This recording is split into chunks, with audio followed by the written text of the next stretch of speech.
Good morning guys, ayan, ihatid natin si Mami sa kanyang sasakyan dito sa may Makati City, sa may South. Sa may South, papunta itong South Expressway, pero ito isakop ng Makati. Malapit ko sa Don Bosco, ayan o. Ayan po si Mami. Ayan, nag-aantay tayo ng papunta ng, alam niyo kung gano'ng kalayo.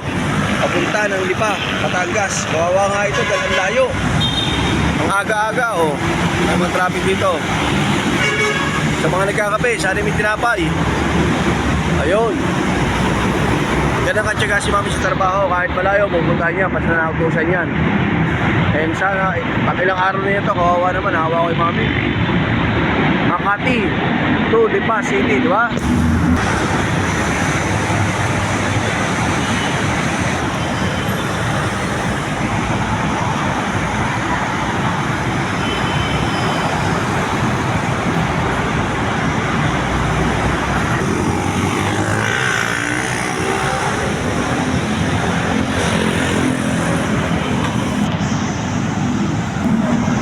Ang tagal po ng bus, guys. Thank you for watching.